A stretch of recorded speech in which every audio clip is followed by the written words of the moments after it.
Eddie Villanueva of CBAC Party List, pastors and leaders of Jesus is Lord Church in Bulacan and National Capital Region, headed by Pastors Jeric and Divina Gracia Magallanes, Pastor Nolan Peña, Pastor Maria Erla Ignacio, Pastors Renato and Aurora Constantino, Pastor Catherine Lopez, Pastor Rufino Ignacio Jr., Pastor Dennis Alberto, Pastor Fidel de los Reyes Jr. To the guest of Honorable Brother Eddie Villanueva, pastors and guests, sirs, ma'am, welcome to the House of Representatives. Majority Leader.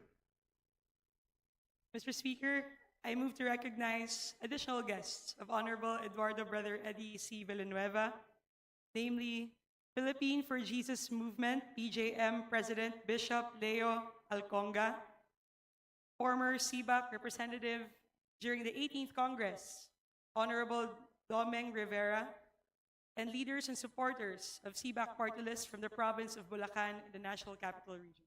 To the guest of Congressman Brother Eddie Villanueva, sirs, ma'am, pastors, welcome to the House of Representatives. Majority Leader. Mr. Speaker, I move to recognize Honorable Eduardo Brother Eddie C. Villanueva to avail of the privilege hour. There any objection? Chair hears none. Congressman Brother Eddie Villanueva. Brother, you have the floor.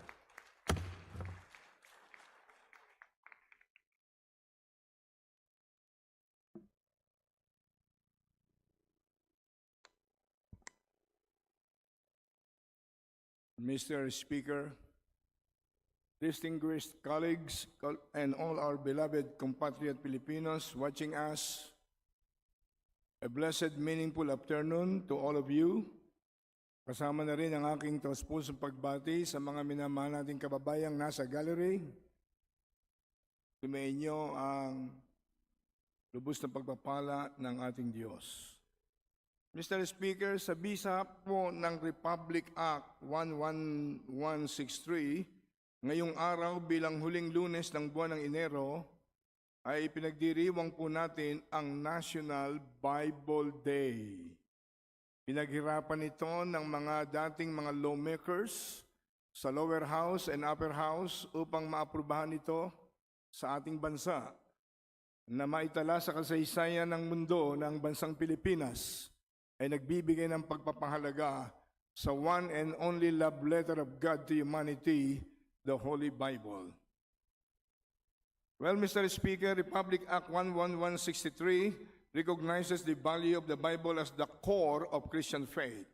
In fact, the Bible is the definitive foundation of the very faith of the Filipino people as engraved in the preamble of our Constitution that explicitly says that we, the sovereign Filipino people, implores the aid of Almighty God.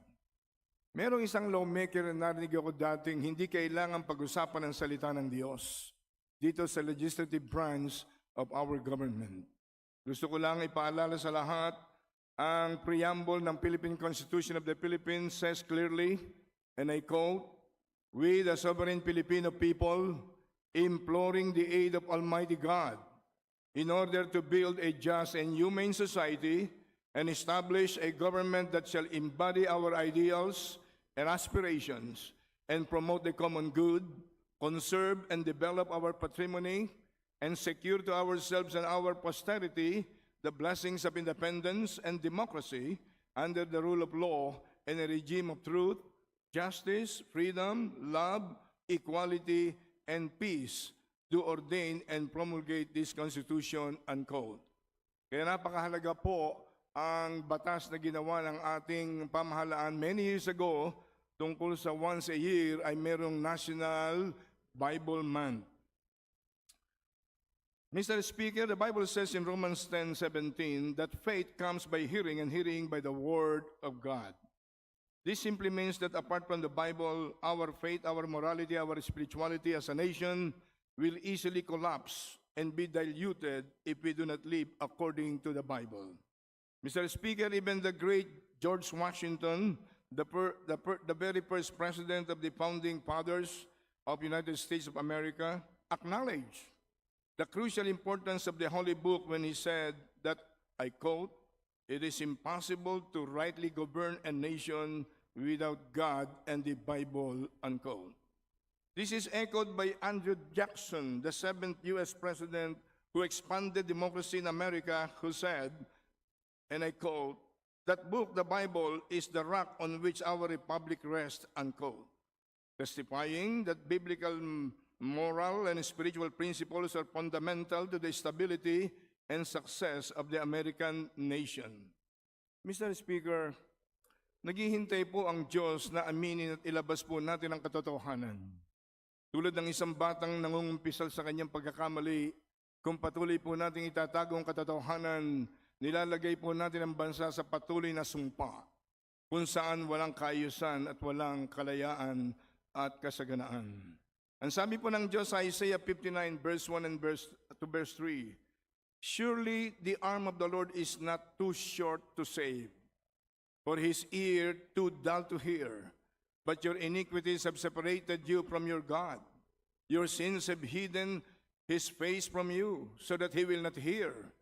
For your hands are stained with blood, your fingers with guilt. Your lips have spoken falsely, and your tongue mutters wicked things." Ang sabi din po ng Biblia sa Psalm 89, verse 14, "Righteousness and justice are the foundation of your throne. Mercy and truth go before your face," unquote. Ang Diyos po ay naghahari lamang sa isang bayan o maghahari lamang sa isang bayan kung saan nananaig ang katotohanan at hustisya. Mr. Speaker, this is not a political speech. I do not mean any political color or whatsoever. This is just plain word of God from the Bible. Ito po ang simpleng mensahe ng Diyos ngayong National Bible Day. Paalala po sa mga patuloy na magtatago ng katotohanan, may warning po ang Diyos. Ang sabi po niya sa Proverbs 29 verse 1, and I quote, "Whoever remains stiff-necked or stubborn after many rebukes will suddenly be destroyed without remedy," unquote. Isa pong paalala mula sa Diyos ngayong National Bible Day. Pangalawang punto na gusto ko pong bigyan ng paraang maihayag ito, hindi lamang sa loob ng August budding ito ng House of Representatives, kundi sa buong bansa. Per record of history. Mr. Speaker, sinasabi din po sa Biblia na ang Diyos ay may labis na pagkapuot sa kasakiman, lalo na sa salapi. Kinasusuklaman po ng Diyos ang greed for money. Ang sabi po ng Diyos sa 1 Timothy chapter 6 verse 10, and I quote, "For the love of money is not the rule of all kinds of evil," unquote. Money itself is not the root of all evil. Naalala ko nung mag-resign si late former Executive Secretary Joker Arroyo during the time of President Corazon Aquino regime. Tinanong siya ng mga media people, "Bakit ka nag-resign, Mr. Executive Secretary Joker Arroyo?" Ang sagot po ni Joker Arroyo, sabi po niya, "Money is the root of all evils." Pero ang Bible po, hindi yun ang sinabi. Ang sinabi po ng Bible, it is not money.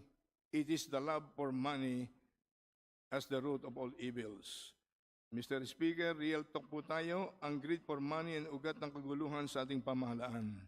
Ang sakasakiman sa pera ang dahilan kung bakit walang direksyon ang ating bansa, kung bakit hungkag ang ating budget, ang labis na pag-ibig sa salapi ang dahilan, bakit nag-aaway-away sa politika.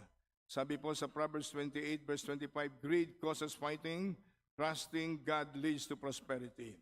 Kung pababayaan po natin ang sistema na kung saan ang pagdisenyo ng ating budget ay para pakainin ang kasakiman ng ilan, o di kaya kung dahil sa salapi, harangay natin ang kinakailangang reforma ng ating bayan, nilalagay po natin sa sumpa ang ating bayan. Ang sabi ng Diyos sa Colossians chapter 3 verse 5, "Put to death, therefore, whatever belongs to your earthly nature, sexual immorality, impurity, lust, evil desires, and greed, which is idolatry. And those people practicing such will surely receive the so-called God's wrath." Tandaan po natin ang sabi ng Biblia, kapag ang isang tao ay merong recipient as God's wrath, pati na ang kasali ng lahi ng kanyang pamilya ay madadamay hanggang third and fourth generation. Ang kasakiman po ng mga namamahala ang naglalagay sa ating bayan sa sumpa. Isa po uling mahigpit na paalala sa ating ngayong National Bible Day. Pangatlo po, yung family, marriage, and sexuality. Lastly, Mr. Speaker, the Bible says in 2 Corinthians 10, verse 5, that we must destroy arguments and every lofty opinion raised against the knowledge of God. We must not give space to every philosophy that downgrades the primacy of God or just put the Bible in a mere sidelines. This is so critical to every bill that we are approving in this August chamber. Let us make sure that our laws, particularly in the matters of family, marriage, and sexuality, are in accord of what the Bible is saying. Because the Bible says in Psalm 33, verse 12, "Blessed is the nation whose God is the Lord, and the people He chose for His inheritance." In conclusion, ang sabi pong, sa akin pong pagtatapos, ulitin ko po, Mr. Speaker, ang talumpating ito'y hindi political. Once a year lang meron tayong National Bible Week. No way, wag naman maulit yung karanasan ko rito noong August 10, 2023. First day ng hearing ng budget, I was interpellating the Secretary of Budget, joke no, Secretary of Budget, the Secretary of Finance, Secretary of Budget and Management, Secretary of NEDA, and the Governor of the Central Bank. 5 minuto pa lang po ako ng pagsasalita, pinutulan na ako ng microphone. I was shocked. How can we scrutinize the billions or trillions of budget when in 5 minutes, just questioning what I showed on the screen, the 1 billion plus budget ng flood control, saan napunta? Nakakalimang minuto pa lang ako, pinatigil ako at pinutulan ng microphone. August 10, 2023, hindi ko alam meron na palang nangyayaring mga magic sa flood control sa public works. Pero, it is part of history. Ako po, inaamin ko sa iyo, nawalan ako ng gana dito sa minamahal at ginagalang kong August body ng House of Representatives. Pero meron po akong dasal na nilagay ng Diyos sa puso ko na bago ako magtapos ngayon, ipagdasal po nating makabangon ang dignity and honor ng House of Representatives. Sa bibig mismo ni Congressman Toby nung isang gabi sa kanyang interview. Sinabi niya na sana hindi pa nawawala yung sinasabi ng bayan ng House of Representatives ay House of the Crocodiles. Mismong sa bibig ng ating kasamang Congressman Toby Chanco, narinig ko po. Bago po ako magwakas, simple lang po, binubuksan ko ang aking puso sa inyo. Nakikita tayo ng Diyos.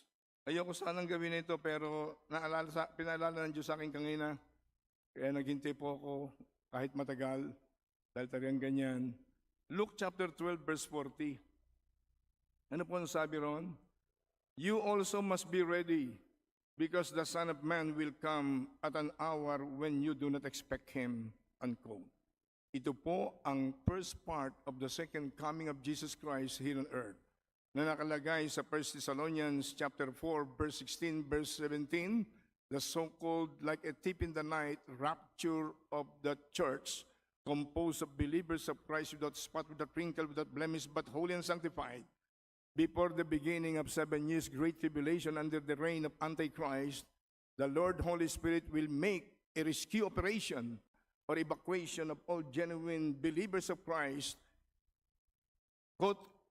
catching them up in the air, meeting the Lord Jesus in the air for 7 years, having merrymaking in heaven, while here on earth, the people left behind will suffer 7 years great tribulations. Sabi ng Bible, gusto nang mamatay ng maraming tao, hindi mamatay-matay. Naagnas na kung minsan ang laman sa buto, hindi mamatay-matay. Ang ibig ko po sabihin, panahon na para ang salita ng Diyos ay bigyan natin ng paggalang. Panahon na upang ang love letter ng Diyos sa tao ay bigyan man lang natin ng tunay na kahalagahan. Sinabi ng banal na kasulatan doon po sa 2 Peter 1:21, isa po ako dati for 7 years na hindi naniniwala sa Biblia, radical activist. Nagtuturo po ako sa kolehiyo ng Marxism, Leninism, Totsa Machetong Dialectical Materialism Theory. Ako po ay nagturo sa mga estudyante ko sa kolehiyong huwag maniwala sa Diyos. Kalokohan lahat yan. Kung meron Diyos, bakit milyon-milyon tayo naghihirap? Ang mahalaga, o kung tayo nagpapasasa ng kayamanan ng bansa, ang mahalaga, isulong natin ang National Democratic Revolution. For 7 years, I was very sincere, and that was my philosophy. I was very sincere, but sincerely wrong, because there is God. It is my duty to our beloved comrades here, as well as to our beloved countrymen. Once a year lang ho ito, baka sa isang taon, hindi na rin ako magkaroon ng time sa ganitong National Bible Day. Let me share this as per record of history ng salita po ng Diyos ay totoong love letter ng Diyos sa sangkatauhan.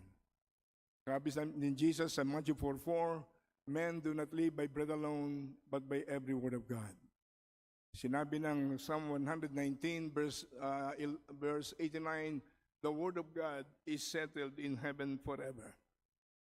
Sinabi doon sa chapter 24 ng Matthew, when the disciples asked Jesus Christ, what are the signs of your second coming and the end of this age?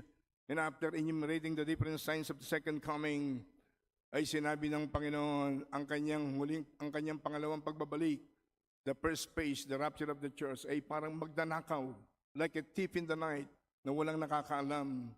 Bigla na lang darating. Anong malay natin, may dumating bigla ang rapture. At least, walang susurot sa akin, nagawa ko ang aking tungkulin sa bawat isa kung may pagkakataon na ipakilala ang katotohanan ng salita ng Diyos. Una, Romans chapter 3 verse 23, all have sinned and come short of the glory of God. Lahat tayo ay ipinanganak sa kasalanan. Lahat tayo nagmana ng original sin. Lahat po tayo makasalanan. Pangalawa, Romans 6:23, ang kabayaran ng kasalanan ay kamatayan. Hindi lang physical, kung hindi spiritual death, separation from the Holy God, and eventually leading to second death in the lake of fire, the second death. Ito po ang kamatayan sa dagat-dagatang apoy ng impyerno sa mga taong hindi nagawang kilalanin ang Hesukristong nagkatawang tao, namatay sa krus ng Kalbaryo para iligtas ang tao sa kasalanan, nabuhay na maguli at nangakong babalik na muli.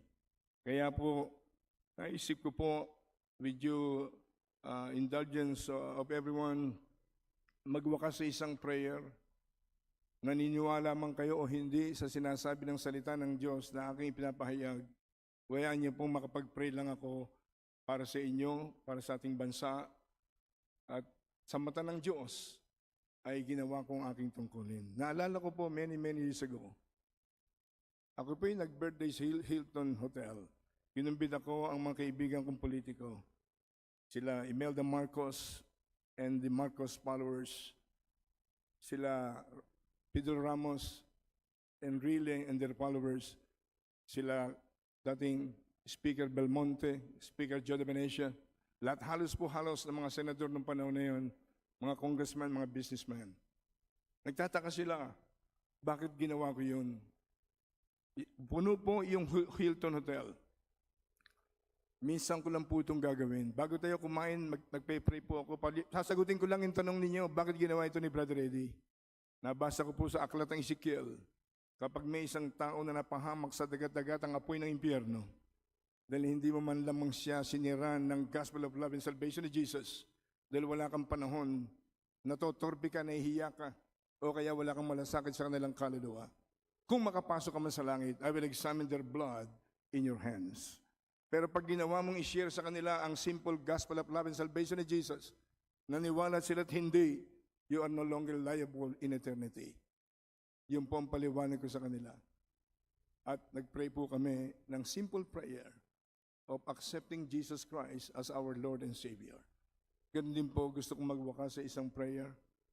Naniniwala man kayo hindi, igalang yun na lang po ang aking simple human right na i-share ang gospel of love and salvation ni Jesus, not only for your own sake, but also for my own sake, so that in future glorious eternity, I cannot stand before God and be liable. Kaya pwede po ba? Magwawakas lang ko sa isang panalangin. Pwede po bang tumayo lang lahat tayo sandali? Sa mata ng Diyos, nakikita po niya tayo. Kalimutan po natin anumang protocol. Ang mahalaga, bahagi tayo ng sangay ng pamahalaan.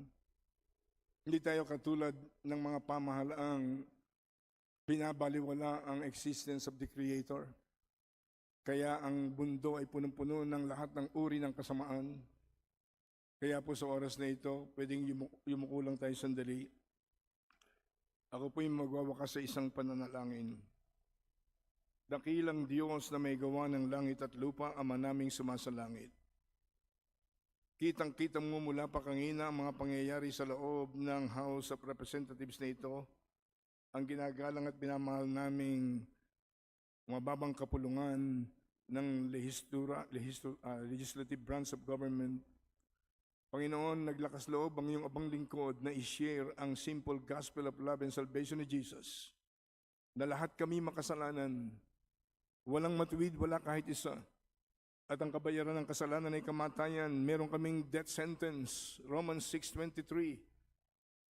The wages of sin is death, but the gift of God is eternal life through Christ Jesus.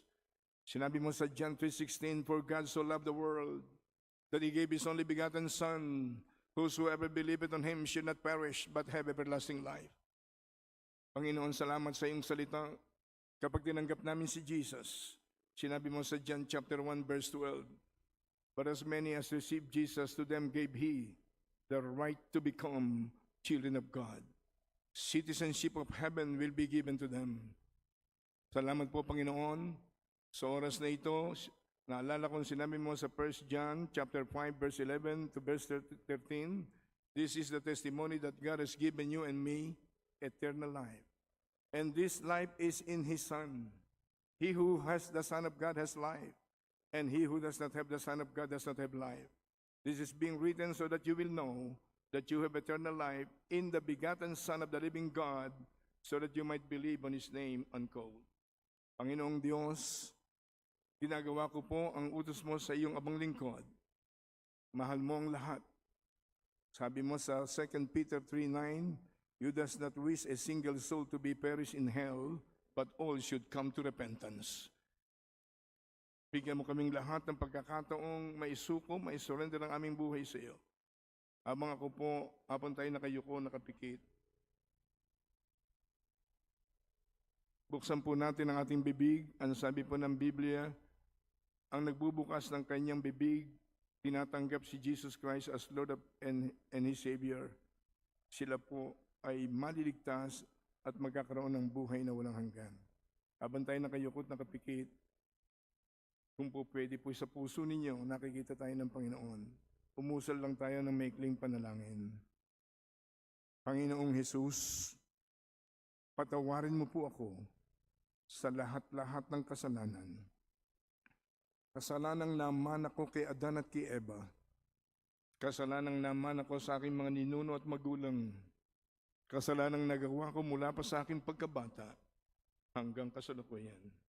Patawarin mo ako, Panginoong Jesus. Linisin mo ako ng banal mong dugo na dumaloy sa krus ng Kalbaryo. Ako'y nananampalatayang namatay ka sa krus ng Kalbaryo dahil sa kasalanan naming mga tao. Ako'y nananampalatayang nabuhay kang maguli. Ako'y nananampalatayang ang banal mong dugo ay exempted sa original sin because of your virgin birth. Ang tanging dugo na may kapangyarihang maghugas at maglinis ng kasalanan ng lahi ng tao. Panginoong Jesus, pumasok ka sa aking puso. Tinatanggap kitang tunay bilang Panginoon, tagapagligtas, manggagamot, miracle working God sa buhay na ito. Salamat po, Panginoon. Ako iyong pinatawad, binigyan ng kaligtasan, binigyan ng buhay na walang hanggan, binigyan ng karapatang maging anak ng Diyos. Ako na lang po magwawakas sa panalangin. Panginoon, lahat kami ay binigyan mo na ngayon ng karapatang maging anak ng Diyos. Meron na kaming karapatang tumawag sa iyo ng Ama namin, sumasalangit ka, sambahin ang ngalan mo, mapasa amin ang kaharian mo dito sa lupa katulad ng sa langit. Pwede na kaming tumawag sa iyo, O Diyos ng Ama namin. Hindi na kami katulad ng maraming tao tumatawag sa Diyos ng Ama namin, hindi naman anak, nakikiama. Sa oras na ito, sa araw na ito, January 26, 2026, Lord, ilista mo sa aklat ng langit sa buhay, the book of life, na kaming lahat ay nagsuko ng buhay sa iyo, nagpakumbaba sa iyo. At kami iyong pinatawad, binigyan ng kaligtasan, binigyan ng buhay na walang hanggan at karapatang maging anak ng Diyos. Nagkakaisa kami ngayon, makiisa po sa inyong puso ang huling dalangin kong ito. Lord, sabi mo kung may dalawa dito sa lupa ang nakakasundo sa isang bagay na hinihingi, yun ay gagawin ng Amang sumasalangit. Mahigit kami sa dalawa, Panginoon. Tinataas namin sa iyo ang House of Representatives, ang kongresong ito, Panginoon. Maraming pagsubok sa buhay na dumating dito, Panginoon. Subalit marami-rami rin naman sa amin ang nananampalataya sa iyo. Dalangin namin na kaming lahat ng miyembro ng 20th Congress, sa kasaysayan kaming lahat, ay tunay na kumikilala sa iyo, Panginoon. Inaamin namin ang salita mo sa John 15 verse 5, apart from you, we can do nothing. Pero may sinabi ka sa Philippians 4:13, we can do all things. Your people, your children can do all things through Christ Jesus who strengthens them. Ikaw may sabi sa Romans chapter 8 verse 37, kapag kami sumampalataya sa iyo, we are becoming more than conquerors through Christ Jesus who loves us. Higit sa lahat, last but not least, Lord, ano man ang hingin namin sa Amang sumasalangit, sa pangalan ng kanyang bugtong na anak na si Kristo Jesus, ay gagawin mo, Ama, ibibigay mo sa amin ng malubos ang aming kagalakan. Tinataas ko sa iyo ngayon ang lahat ng miyembro ng House of Representatives dito sa 20th Congress, sa pangunguna ng aming ginagalang at minamahal na Speaker Faustino D. III. Tinataas namin sa iyong buong pamunuan, Panginoon, at ang lahat ng miyembro ng House of Representatives at lahat ng employees dito, Panginoon. Tinataas namin sa trono ng imbiyaya ng kalangitan. Buksan mo ang langit sa kanila, Panginoon. Iunat mo ang iyong makapangyarihang kamay, mapagpalang kamay, mapagligtas at mapagpagaling na kamay. Sino man ang mayroong mga gawa ng diablo, kasatwad ng sakit, karamdaman, mga karamdaman kung minsan itinanggihan na ng medical science, sinabi mo walang imposible sa iyo, Panginoon. Sinabi mo sa Jeremiah 32 verse 27, and I quote you, I am the God of all flesh. Is there anything too hard for me to do? Unquote. Sinabi mo sa Jeremiah 33 verse 3, call unto me and I will answer thee and show thee great mighty things that thou hast not. Sinabi mo sa Luke 18:27, those things which are impossible with men are all possible with God. Panginoon, kami nananampalataya katulad ng sinabi mo sa Mark 9:23, nothing is impossible to those who believe. Panginoon, pagalingin mo po ang sakit ng aming lipunan. Pagalingin mo po ang sakit ng aming bansa. Huwag mong pabayaang lumala ang sakit na ito at mauwi sa violent revolution. Patahimikin mo, Panginoon, ang aming sambayanang Pilipino. Magkaroon kami, Panginoon, ng banal na takot sa iyo, magpakumbaba sa iyo, sapagkat kaming lahat ay walang magagawa kung wala ka. Tinataas namin sa iyong sambayanang Pilipino, Panginoon. Dumating ang oras, Panginoon, ang lahat ay magbalik loob sa iyo. Kumilala sa iyo, mawala ang pride, ang arrogance, ang kayabangan, Panginoon, ay mawala, sapagkat sinabi mo, pride goeth before the fall. Panginoon, lahat kami nagpapakumbaba, niluluhod namin ang aming puso sa iyo. Pagalingin mo ang aming bayan. Naalala kong sinabi mo sa 2 Chronicles 7:14, and I quote, if my people who are called by my name will humble themselves and pray, and seek my face, and turn from their wicked ways, then I will hear from heaven, I will forgive your sins, and I will heal your land. Unquote. Pagalingin mo po ang aming bansa. More than 100 million Filipinos, Panginoon, hirap na hirap sa buhay. Panginoon, heal our land. Sinabi mo, blessed is the nation whose God is the Lord. Kaya, Panginoon, higit sa lahat, ang legislative branch, ang House of Representatives. Ibalik mo, Panginoon, ang honor and dignity ng House of Representatives. Maitala sa kasaysayan ng aming bansa at ng buong mundo na ang legislaturang ito, Panginoon, ng lower house of Congress is doing the bounden duty in enacting laws pursuant to the teachings of God, especially the Ten Commandments, especially the teachings of God in the Holy Bible. Sinabi ng kasaysayan na lahat ng batas sa lahat ng bansa sa buong mundo nakapattern sa Ten Commandments of God. Lord, gawin mo po yon sa aming minamahal na bansa. Pagalingin mo po ang bansang Pilipinas. At pagalingin mo ang buong Kongreso, ang Kongreso, ang lower house, ang upper house, ang Senado, maging ang judicial branch of government headed by the Supreme Court, ang executive branch headed by the Office of the President. Pagalingin mo, Panginoon, ang lahat ng namumuno sa aming bansa. Ang lahat, Panginoon, ay magkaroon ng banal na takot sa iyo bago maging huli ang lahat. Magpakumbaba, tanggapin si Jesus bilang tunay na Lord and Savior. At Panginoon, ipatupad namin ang iyong sinasabi sa banal na kasulatan, righteousness exalts a nation, but sin is a reproach or disgrace to any people. When the righteous are in authority, the people rejoice. But when the wicked rule, the people mourn or groan. Panginoon, heal our land. At simula sa araw na ito, Panginoon, ibalik mo ang dangal, ang puri, honor and dignity ng aming minamahal na August Chamber na ito ng House of Representatives. Sa pangunguna ng aming ginagalang at minamahal na Speaker Faustino D. III, Lord, heal and empower the House of Representatives with fresh mighty anointing power of the Holy Ghost. Release the anointing of knowledge and wisdom, treasure of wisdom, and fear of God. Hindi lang sa House of Representatives, sa Senado, sa Executive Branch, sa Judicial Branch, ang buong pamahalaan ng Pilipinas, Panginoon, makapasok ang fear of God. Sapagkat sinabi mo sa Bible, fear of God is the beginning of wisdom. Salamat po, Panginoon. Inaangkin namin na sinagot mo na ang aming sama-samang pananalangin. Bind your people with the love of Christ that can never be broken. At Panginoon, magsimula ang pagmamahal ng Diyos sa buhay ng bawat sa amin. Iligtas mo ang aming bayan sa anumang threat of violent revolution.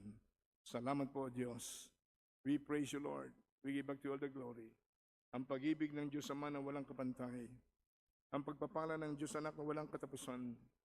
Ang matamis at matapat na pakikisama ng Banal na Espiritu ay sumaamin nawang lahat, lalo na sa mga minamahal naming miyembro ng House of Representatives dito sa 20th Congress. Sa pangunguna ng aming ginagalang na Speaker Faustino D. III. We praise you, Lord. Give back to you all the glory. Sinabi mo sa Mark 11:24, whatsoever you desire when you pray, believe that you receive. Believe that you receive, and you shall have them. Everybody say, I believe we receive. I believe we receive God's answers to our united prayers. Our nation is now on the threshold of being healed. Thank you, Lord. Sinabi mo, without the Word of God, it is impossible for any nation to experience the so-called standard of greatness. Salamat po, Panginoon. Basbasan ng sambayanang Pilipino hanggang sa iyong pangalawang pagbabalik, walang maiwan sa amin sa kamay ni Antichrist.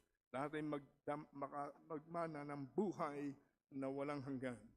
We praise you, Lord. Give back to you all the glory. In Jesus' name, everybody agree and say, Amen and Amen. Isang malakas na clap offering unto the Lord. Marami pong salamat sa inyong patience. Thank you God bless very you. much, Brother Eddie, Congressman Eddie Villanueva, Majority Leader.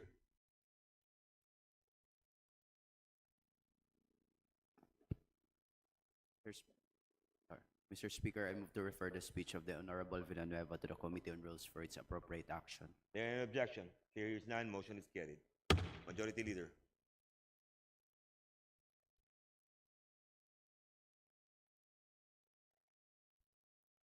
Mr. Speaker, I move to extend the privilege hour for another 60 minutes to give time to our other colleagues to avail of the same. There is a motion to extend privilege hour for another 60 minutes. There is an objection. Here is none. Motion carried.